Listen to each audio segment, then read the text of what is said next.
The South African National Defence Force has confirmed that 13 South African soldiers have died in the Eastern DRC. The situation remains volatile and unpredictable, with the SANDF saying it remains committed to its peacekeeping responsibilities.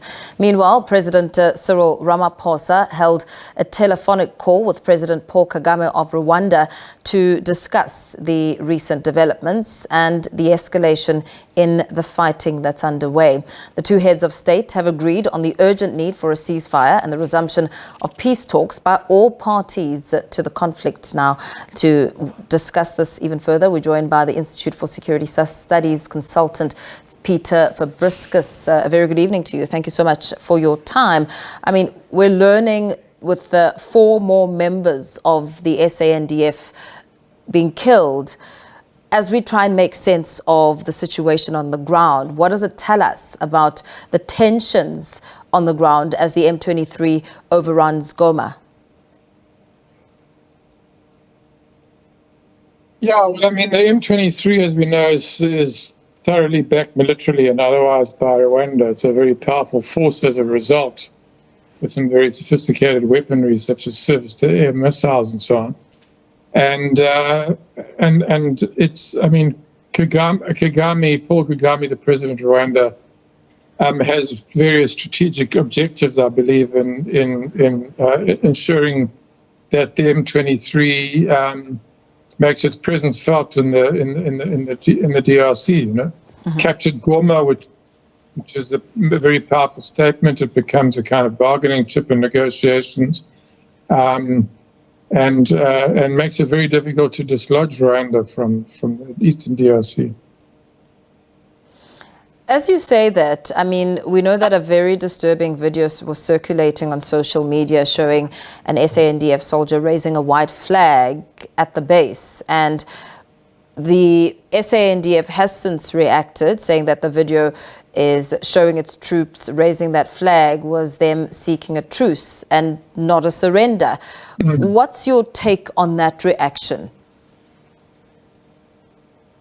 Yeah, I'm inclined to believe that it's you know, one doesn't know. We're a long way from the battlefield, and the fog of war is very thick and dense. But yeah, the fact that they don't seem to have surrendered, they do still seem to be in the base as far as we know. And also, this is not only from the SANDF, but from other, you know, like members of officials of the National Defence Union.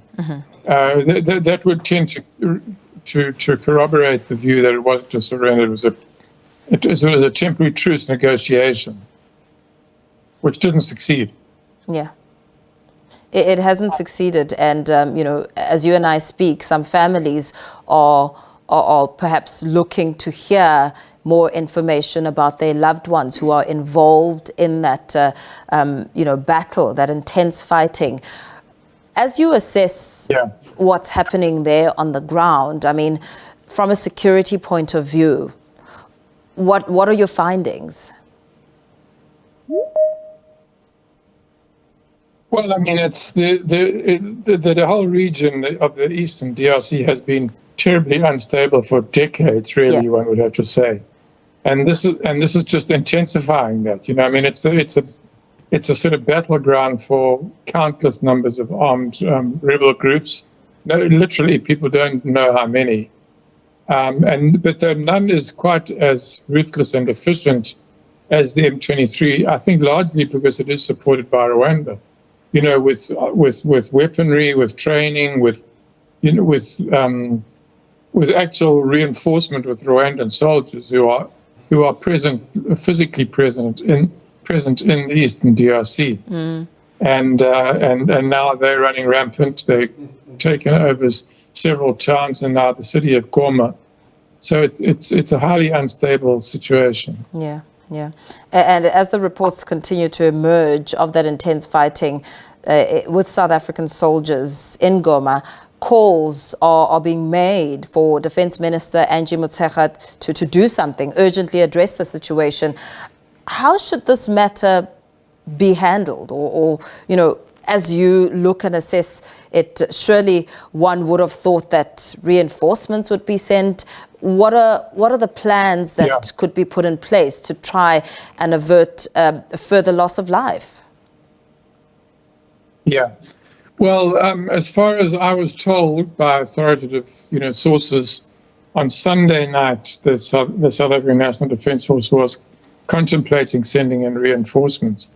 But what then happened was that the M23 overtook Goma more rapidly than the SANDF had anticipated, and that cut off the possibility of air supply, either reinforcements or of equipment. And so they abandoned the notion of reinforcements. The option now is basically a ceasefire. That, as your introduction mentioned, Presidents Kagame and Ramaphosa discussed that as the best option. And there are several diplomatic initiatives underway. One right now, actually, there's a meeting of the SADC security organ Troika, meeting virtually, to discuss this. Tomorrow there's going to be a meeting of the East African Community, a summit, in which hopefully both Kagame and the DRC President Tshisekedi will be participating, because they're both members of the East African Community. It's a meeting called by Kenyan President William Ruto, and hopefully they will agree on a ceasefire, which will mean, amongst other things, apart from addressing the larger question, it will give an opportunity for our troops to be relieved, where they are now apparently trapped in their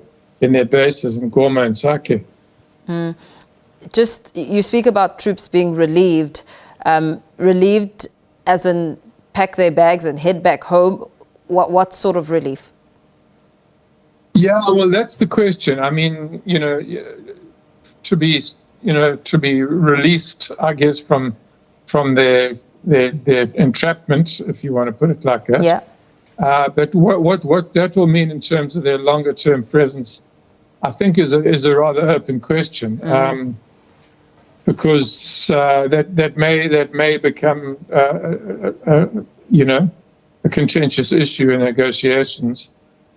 It is possible that a ceasefire would enable those troops. I mean, for one thing, they need to send some of their wounded comrades out to be treated, apparently, because that was one of the terms that was being discussed in that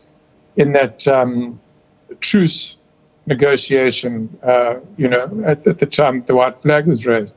So there are various possibilities. A ceasefire might simply be a kind of humanitarian gesture pending further negotiations about the substance. It's hard to say at this stage.